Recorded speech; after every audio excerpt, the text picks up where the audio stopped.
네, 문재인 대통령의 대표 공약이죠. 검경 수사권 조정을 놓고 요즘 청와대와 검찰 간의 이상 기류가 감지되고 있다고 합니다. 문무일 검찰총장이 노골적으로 불만을 드러내자 청와대도 재차 비판하고 나서면서 이러다가 정면 충돌로 가는 것 아니냐는 분석까지 나오고 있습니다. 이 내용 비롯해서 정가 소식 이종훈 시사평론가 그리고 최진영 변호사와 함께 짚어보도록 하겠습니다. 안녕하십니까? 네, 안녕하십니까? 예. 자, 일단 그 내용부터 직접 들어보시죠. 문무일 검찰총장 기자간담회를 열었습니다. 다 들으라고 한 소리죠. 공개적인 자리에서 수사권 조정 논의 과정에 대해서 강한 불만을 지겠습니다. 함께 들어보시겠습니다. 저는 공수처 도입에 반대하지 않습니다. 앞으로 국회에서 바람직한 공수처 도입 방안을 마련해 주신다면 이를 국민의 뜻으로 알고 그대로 수용하겠습니다. 현대 민주국가 중에서 우리나라와 같이 중앙집권적 단일 조직의 국가경찰 체제를 가지고 있는 나라는 없습니다. 정부의 국정과제 이행 계획에 따라 실효적인 자치경찰제를 전면 시행해야 한다고 생각합니다. 실효적 자치경찰제가 시행되는 데 따라 검찰의 조직과 기능도 크게 변화시키는 방안을 추진하겠습니다. 자, 그러니까 지금 검찰 개혁과 관련해서 추진되고 있는 게 크게 두 가지인데요. 하나는 공수처. 이건 뭐 공수처는 반대하지 않겠다. 뭐 그런 입장이고요. 두 번째 이제 검경 수사권 조정과 관련해서는 지금 지방 경찰도 제대로 다 안 돼 있는데, 그러니까 우리나라가 워낙 그 중앙 경찰 집권적인데 이것도 안 고치고 왜 우리부터 이런 얘기를 하는 것 같아요. 네, 그렇습니다. 그러니까 권력기관 간의 이제 균형이 좀 안 맞지 않느냐 이렇게 되면, 그러니까 경찰 조직이 굉장히 거대 경찰 조직인데 뭐 자치경찰제 도입하기로 개헌안에 포함은 돼 있다라고 하지만 만약에 성사가 안 됐을 경우에, 그랬을 경우에 지금 이제 검경 수사권 조정으로 수사권이 대부분 경찰로 넘어가게 되면 경찰의 힘이 너무 강해진다. 그러니까 이것도 역시 좀 문제 아니냐라고 하는 이제 지적을 하는 거죠. 그런데 내심은 사실은 이제 검경 수사권 조정을 좀 안 했으면 하더라도 좀 부분적으로 좀 했으면, 그래서 검찰이 여전히 좀 뭐 영장 청구권을 비롯해서 그런 권한을 좀 갖고 있기를 바라는 그런 그 심경을 좀 담고 있는 건데요. 예. 결국 검찰 내부 조직의 어떤 그 여론, 그런 것을 의식한 발언으로 일단 이해가 됩니다. 예. 자, 게다가 지금 이른바 검찰 패싱 뭐 이런 얘기가 또 나오는 게 지금 박상기 법무부 장관은 이 지금 검경 수사권 조정의 논의에 이제 직접 들어가 있는데 검찰은 빠져 있는 것 아니냐 이런 얘기까지 나오면서 문제가 되는 것 같아요. 그렇습니다. 이른바 검찰 패싱이다 이런 얘기가 있고 일선 검찰 같은 경우에는 이러한 현상에 대해서 굉장히 격앙된 분위기다라는 얘기도 들리는 것 같습니다. 그렇게 돼도 논의된 배경 같은 경우에는 지금 말씀하신 것처럼 그 기자들이 청와대에서 조국 수석한테 물었더니만 이게 그 검찰 이 논의 자체가 청와대하고 법무장관 그리고 또 행정부의 그 장관과 서로 협의를 했는 것인데 그 부분에 있어서 그 법무장관이 검찰총장과 논의했는지는 우리는 모르겠다라고 해서 실질적으로 그 논의하는 과정에서 검찰이 그 빠져 있다는 것을 청와대가 인정을 해버렸습니다. 그렇게 되면서 이 박상기 장관이 한국에 들어오면 그때 이제 서로 협의할 수 있지 않을까 이런 식으로 지금 여운을 남겼는데요. 가장 핵심적인 이해 당사자 내지는 그 논의를 해야 될 사람들과 빼놓은 것이 과연 절차적 정당성이 맞는지에 대해서 의문을 제기하지 않을 수 없는데요. 아시다시피 지난번 뭐 이 부분이 적절한 그 논의가 될지는 모르겠습니다만 지난번에 그 문재인 대통령 같은 경우에는 이 그 한일 위안부 협정이나 이런 부분과 관련해서도 가장 중요한 것이 이해 당사자의 의견을 듣는 그와 같은 절차가 중요하다고 했는데 이 부분에 있어서도 검찰과 경찰의 의견이 가장 중요함에도 불구하고 이 부분을 아예 그 배제시키고 논의를 진행한다는 것은 과연 그 결과를 이해 당사자들이 받아들일 수 있을지에 대해서 의문을 제기할 수 있는 부분이기 때문에 이 부분에 대해서는 앞으로 좀 더 검찰과 경찰의 의견을 듣는 절차 좀 필요하지 않을까 싶습니다. 그렇습니까? 근데 이게 위안부 문제는 피해자와 가해자의 문제라서 피해자 얘기를 들어봐야지 되는 거지만 이건 둘이 이제 막 표현이 좀 죄송합니다만 어찌됐든 둘이 싸우고 있는 거잖아요. 그러면 옆에서 둘은 좀 가만히 있고 좀 내가 저 중재를 할게 권력 있는 사람이 뭐 대통령이나 청와대가 그런 측면에서 좀 청와대는 보고 있는 것 같아요. 그거보다는 그러니까 워낙 그동안에 검찰이 권한이 좀 막강하지 않았습니까? 그러니까 뭐 영장 청구권도 거의 다 독점을 하고 다 있었고, 그러니까 경찰의 이제 힘이 그러니까 검찰에 비해서 아주 뭐 굉장히 균형이 많이 망가졌을 정도로 굉장히 권한이 좀 약화가 돼 있었다라고 이제 전제를 하는 거죠. 그래서 사실은 이 부분은 여야 모두 그래서 검경 수사권 조정은 필요하다라고 지금 이제 이야기를 했던 거 아닙니까? 지난 대선 과정에서 이제 다 후보들도 다 그래서 검경 수사권 조정 필요성을 다 얘기를 했던 거고요. 그래서 어쨌든 검찰이 모든 걸 지금 독점하고 있는 이 부분은 조금 개선을 해야 된다라는 인식을 기본적으로 가지고 있는 겁니다. 자, 그런데 이제 개선을 한다라고 전제했을 때 그러니까 이해관계 당사자인 검찰 쪽에서는 나올 수 있는 얘기가 이건 좀 뻔하다라는 생각을 좀 했을 가능성이 있어요. 그러니까 어차피 반대를 할 것이다. 그렇다면 그러니까 어느 정도는 그걸 감수하고 가야 된다라는 판단을 좀 내리지 않았는가 이렇게 좀 생각이 됩니다. 자, 그래서였을까요? 청와대의 그 입장을 또 들어보겠습니다. 지금 문무일 총장이 작심 발언을 하니까 청와대에서는 이런 얘기를 합니다. 아까 그랬잖아요. 같이 가자. 자치경찰제랑 같이 가자라고 하니까요. 이렇게 얘기를 합니다.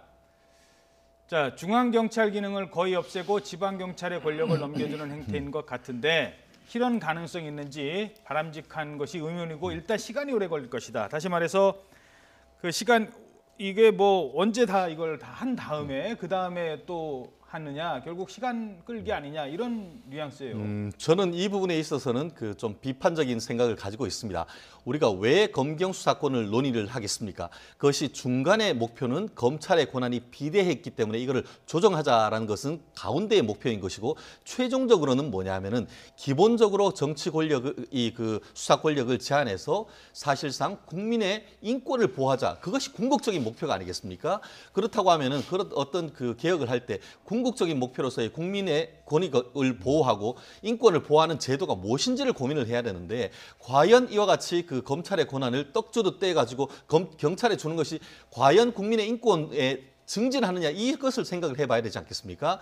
실제 1954년에 형사소송법을 하면서 수사 개시권, 수사 종결권 그리고 또 영장 청구권을 검찰에게 주면서 그 속기록에 보면 뭐라고 돼 있냐면은 검찰의 파쇼화보다는 경찰의 파쇼화보다 오히려 검찰의 파쇼화를 하는 것이 오히려 낫다. 설령 파쇼화 된다 하더라도 그만큼 검찰의 권력이 비대화되는 것에 대해서 우리 그 선배들 같은 경우에 매우 걱정했는 부분입니다. 그런데 지금 한 50년 지나서 과연 이것을 완전히 바꿔야 될 만큼의 어떤 그 필요성이 있느냐 이 부분 궁극적으로 국민의 어떤 권익과 침익적 어떤 경찰 을 견제할 수 있는 이 부분에 대해서 우리가 좀 생각을 해야 되는 것이지 그저 이와 같은 어떤 국민에 대한 어떤 공약이기 때문에 지켜야 된다. 이 부분에 대해서는 우리가 좀 더 찬찬히 생각해 볼 부분은 분명히 있다고 봅니다. 예. 글쎄요. 그러니까 저는 뭐 생각이 좀 다릅니다. 그러니까 어차피 지금 뭐 검찰의 권한이라고 하는 것은 너무 지금 이제 방대했기 때문에 좀 줄이는 것은 맞다. 다만 이제 그 과정을 가능하면 이제 연착륙 시켜 나가는 방향으로 이제 생각을 해야 되겠죠. 그런데 문무일 총장이 이번에 그 자치경찰제 얘기를 여기 연결을 시킨 것은 좀 전략적으로 미스다라고 저는 개인적으로 생각합니다. 왜냐하면 그러니까 자치경찰제를 이야기하기 시작하면 자치검찰제 얘기도 안 나올 수가 없거든요. 그러니까 미국 같은 경우에 그러니까 연방제 시스템이기도 하고 뭐 유럽도 마찬가지입니다만 그래서 경찰도 그래서 이제 자치경찰제로 돼 있지만 검찰도 마찬가지로 이렇게 자치검찰제로 돼 있단 말이죠. 그렇기 때문에 이거를 이렇게 연결을 시켜서 뭐 이야기를 이제 왜 했는지 전 잘 모르겠어요. 그러니까 아마 시간을 좀 벌어보겠다라는 그런 생각을 좀 한 것 같아요. 그러니까 자치경찰제 부분이 개헌안에 어찌됐건 포함이 돼 있으니 뭐 개헌이 되든 안 되든 간에 이제 그 동안에는 좀 이 논의를 좀 그러니까 검경 수사권 조정 논의를 좀 잠시 멈추자 이런 이제 얘기를 좀 하고 싶었던 것 같은데 예. 저는 잘못 건드린 게 아닌가 이렇게 생각을 합니다. 자, 뭐 어찌됐든 지금 논란이 계속되는 과정에 경찰은 좀 느긋한 것 같습니다. 이철성 경찰청장 얘기 잠깐 그래픽으로 준비했습니다. 검경 수사권 조정은 조직 이기주의나 경찰을 위한 것이 아니라 국민을 위해서 거스를 수 없는 요청이다라면서 좀 느긋한 입장을 보이고 있습니다. 자, 뭐 이거 토론하기 시작하면은 끝도 없을 것 같고요. 워낙 논의가 되니까. 자, 앞으로 이걸 어떻게 풀어 나가야 되는지 두 분의 의견 간단하게 듣고 정리하도록 하죠. 저는 기본적으로 이 부분은 인권의 문제이기 때문에 수기민주주의가 좀 필요하다고 봅니다. 마치 문재인 대통령께서 신고리 5, 6호기를 중단시켰다가 재개하는 과정에서 정말 전문가들을 하고 또 거기다가 한 500명 정도 일반 시민 패널을 해서 30일간 집중적인 논의를 한 다음에 그 결과를 냈지 않습니까? 말씀드렸듯이 이 부분 같은 경우에는 국민의 인권에 직접적으로 영향을 미칠 수 있는 것이고 앞으로 우리 국민에게 한 50년 이상 영향을 미칠 수 있는 부분이기 때문에 그렇다고 하면은 단순히 신고리 원전 하나하나에 대해서도 그와 같은 것을 했다고 하면은 이 부분에 대해서도 국민들에게 좀 더 논의를 지켜보고 전문가들 양측의 경찰과 검찰을 논의를 하는 들어본 다음에 결정하는 그런 수기민주주의를 도입을 한다고 하면은 이 부분에 대해서 오히려 더 높은 국민들의 관심을 끌어낼 수 있는 부분이기 때문에 그런 절차적 논의 반드시 필요한 것이 아닌가 생각합니다. 예. 저는 약간 조정은 좀 필요하다고 생각은 합니다. 그러니까 큰 틀에서의 방향성은 그대로 가는 게 좀 맞다라고 생각하고요. 다만 이제 검경 수사권 조정 관련해서 이제 1차 수사하고 2차 수사, 그래서 2차 수사 부분을 이제 검찰이 이제 할 수 있도록 이렇게 돼 있는데 이걸 어떻게 이전을 시킬 것이냐. 그러니까 지금 시스템에서 그 시스템으로 어찌 됐건 자치경찰제가 도입이 되지 않은 상태에서 갑자기 이제 경찰로 모든 이제 이 수사 권한이 넘어가게 되면 사실은 약간 우려되는 부분도 있긴 있습니다. 검찰 조직이 워낙 거대 조직이기 때문에. 자, 그래서 자치경찰제도 하루아침에 되는 게 아니거든요. 그러니까 단계적으로 이렇게 추진할 수밖에 없습니다. 그래서 그 단계별에 따라서 검경 수사권 조정도 세부 내용으로 들어가서 그러니까 1차 수사와 2차 수사 범위를 어떻게 조정해 나갈 것인지 이 부분을 좀 서로 좀 잘 조정을 해서 그러니까 액션 플랜을 잘 만들면 이건 충분히 합의가 가능한 수준이 아닐까 저는 그렇게 생각을 합니다. 예, 알겠습니다. 자, 주제를 좀 바꿔보도록 하겠습니다. 이명박 전 대통령 구속된 뒤 두 번째 주말을 맞았는데 아직 한 번도 검찰 조사에 응하지를 않았습니다. 그래서일까요? 이번에는 부인 김윤옥 여사도 검찰 조사를 안 받겠답니다. 어떤 내용입니까? 그렇습니다. 말씀하신 것처럼 벌써 이제 이전 대통령에 대한 구속영장 1차 기한이 거의 만료가 돼서 벌써 한 번 더 연장해서 이제 2차 연장으로 해서 최대한 20일 정도 되는데요. 아시다시피 지지난 주말에 구속한 다음에 주말을 쉬고 지난주 월요일 날 이 검찰이 찾아갔더니만 수사의 공정성을 제기를 하면서 그 수사 자체에 대해서 거부를 하고 있었고 더불어서 김윤옥 여사에 대해서도 조사를 하면서 비공개 조사를 하려고 하니까 말씀드렸듯이 변호인을 통해서 자필 편지를 검찰로 보냈다고 하지 않습니까? 남편인 이전 대통령이 수사를 거부하는 상황에서 내가 조사를 받는 것에 대해서는 부적절하다라고 얘기를 했는데요. 검찰 같은 경우에도 현재에는 피의자가 아닌 참고인이기 때문에 이 부분에 대해서 추가적으로 어떻게 할지 아직까지는 고민을 하고 있다라고 하면서 피의자로 전환할지에 대해서는 아직까지 방침이 정하지 않았다 이렇게 얘기를 했습니다. 하나만 질문 드릴게요. 전직 대통령 예우에 관한 법률 중에 검찰 조사를 거부할 수 있는 권리가 있습니까? 그럴 권한은 없습니다. 그럴 권한은 없죠. 그렇지만 말씀드렸듯이 이미 구속해 있는 상태이기 때문에 이것이 수사를 받지 않는다는 것은 실질적으로 본인이 진술 거부권을 행사한다는 것이기 때문에 수사를 받지 않을 권리는 없지만 헌법상 보장된 진술 거부권을 행사한다라고 한다고 하면은 그 또한 어떤 헌법상 전직 대통령의 어떤 전후의 문제가 아니고 어떤 국민의 한 사람으로서의 권리를 행사한다 이렇게 얘기를 할 수도 있는 것 같은데요. 다만 그와 같은 것은 조사의 앞에 서되 나는 진술을 거부하겠다 이렇게 하면 될 것인데 아예 조사 자체를 거부하는 것 그 부분에 있어서는 법조인의 한 사람으로서 유감인 점은 없지 않습니다. 강제 구인이라는 제도가 있잖아요. 이렇게 안 나오겠다, 조사도 안 받겠다, 아예 검찰도 안 나오겠다. 이건 구속되지도 않은 사람이 아예 난 검찰부터 안 갈래라고 한다면 강제 구인이라는 게 있지 않습니까? 그러니까 소시민 같으면 예. 그런 식으로 이제 하겠죠. 그런데 이제 전직 대통령 이거 전직 부인이기 때문에 이거 일종의 예우 차원에서 이제 안 하는 건데 사실은 국민들은 이 부분에 대해서 아마 불만이 많을 겁니다. 그러니까 왜 전직 대통령이라 그래서 그렇게 예외를 자꾸 인정해 주느냐. 그래서 불만은 많을 텐데 현실적으로는 그러니까 이걸 좀 강제 구인을 해서까지 참고인 조사를 벌일 그런 상황은 그런 상황으로까지는 안 가지 않을까 이렇게 일단 생각이 참고인은 듭니다. 네. 강제 구인할 대상이 아닙니다. 참고인이 안 간다고 하면은 부를 수 있는 방법은 없는 것입니다. 예. 미국 같은 경우에는 참고인이 안 나올 경우에는 사법 모독죄나 이런 것들이 있지만 한국에는 없기 때문에 예. 적어도 피의자가 아닌 참고인인 상태에서 불렀는데 안 나온다는 것에 대해서 어떤 그 정치적 비난을 할지언정 법적인 어떤 출석 의무는 없고 그 참고인에 대해서 강제 구인 영장을 발부할 헌법적 권한도 전혀 없다는 것은 그것은 일단 팩트입니다. 아니 참고인입니까? 예를 들어서 다스 법인카드 갖다 쓴 게 그게 참고인인가요? 그리고 이팔성 그 우리 금융지주회장이 돈 줬는데 그 돈 결국 김윤옥 여사한테 줬다 장모님 갖다 줬어요 하는 게 사이 진술이 나왔잖아요.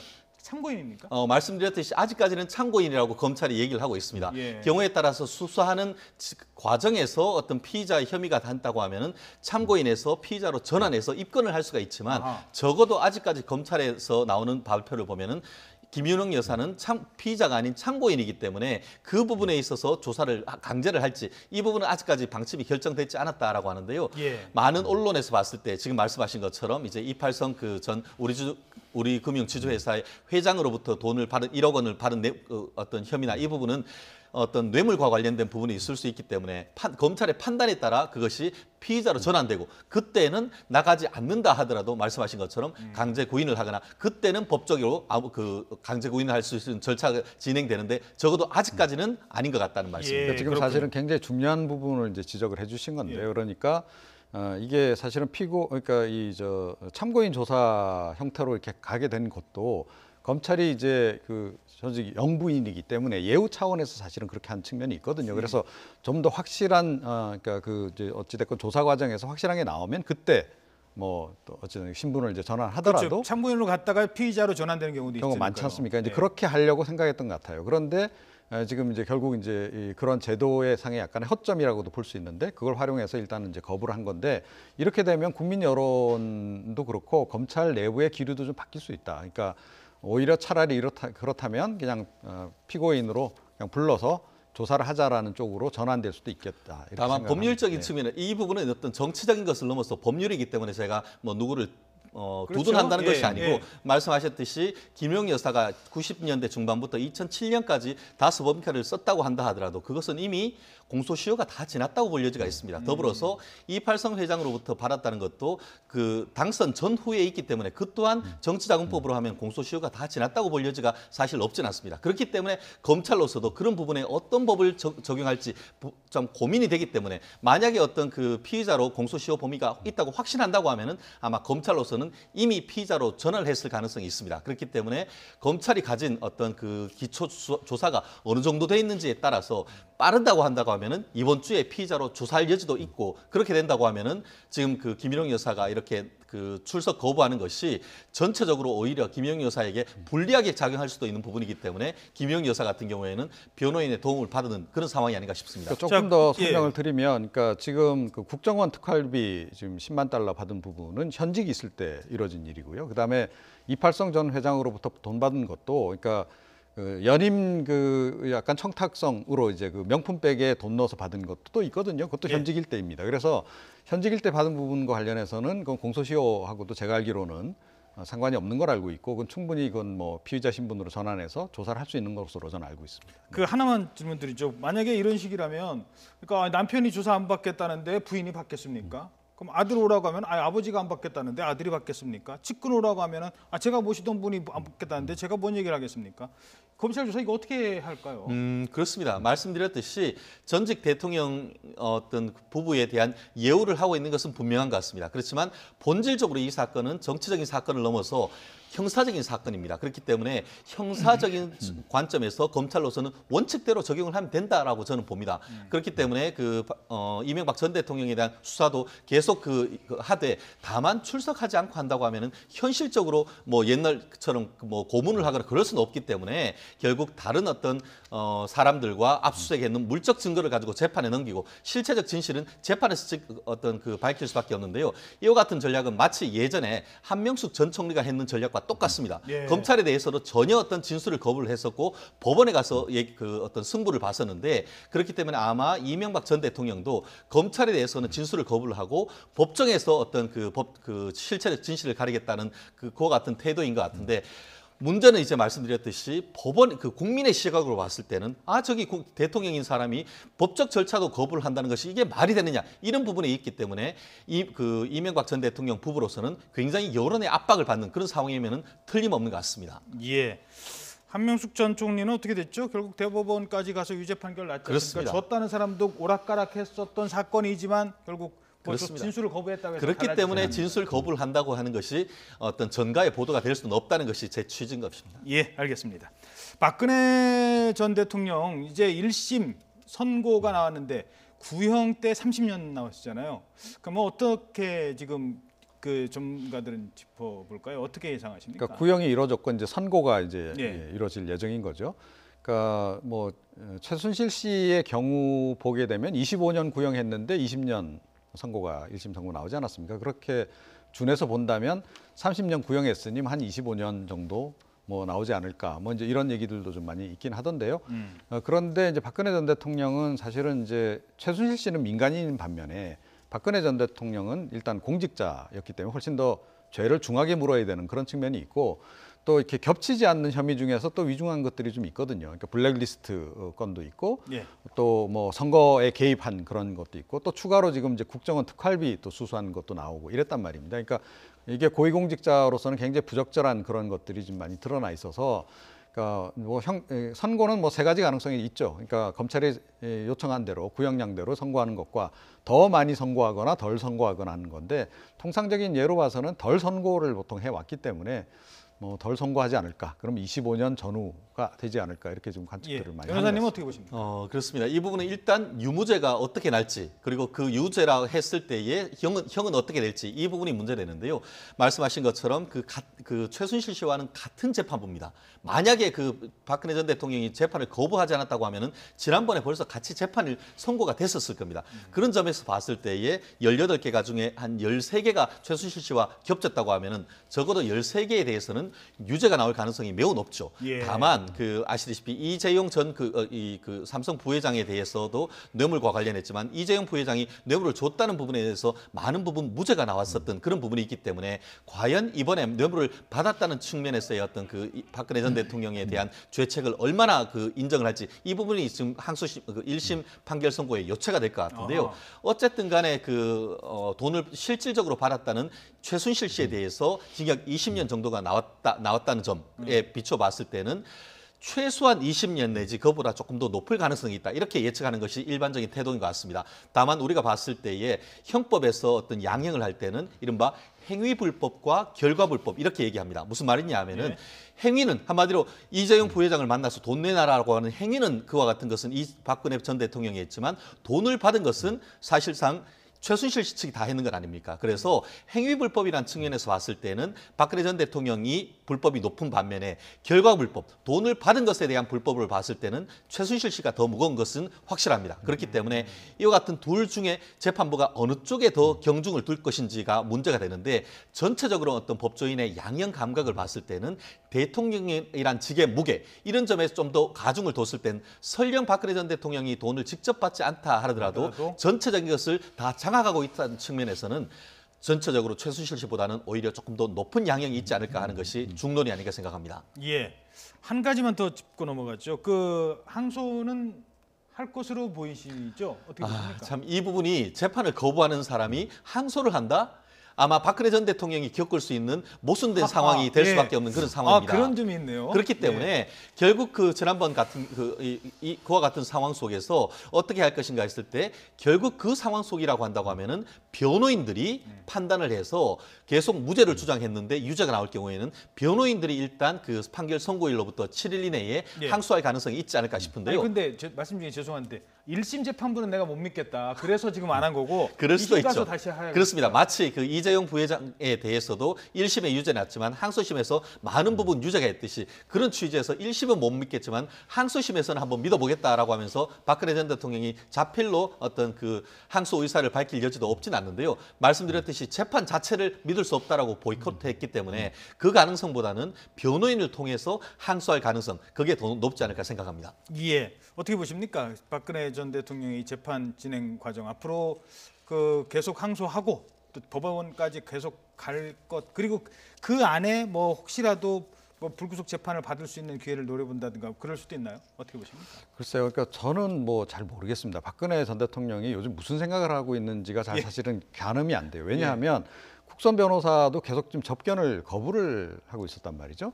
그런데 지난 그 3월 16일 날은 이제 갑자기 만나서 이제 의견서를 전달했단 말입니다. 그러니까 선거법 관련해서는 나 아는 바가 없다라고 하는 의견을 추가로 냈어요. 그러니까 이걸 보면 방어권을 계속 행사하고 싶은 의지도 약간 있는 것 같긴 한데 전체적으로 국선 변호사하고 이렇게 접견도 아예 거부하고 있고 그렇다고 또 개인적으로 변호사를 또 선임하는 것도 아니고 이런 상황을 보게 되면 이건 뭐 거의 방어권을 포기한 것처럼도 보인다는 거죠. 그래서 저는 사실은 이게 예상이 안 됩니다. 예, 알겠습니다. 그런 가운데 4월 6일 1심 선고가 내려질 예정입니다.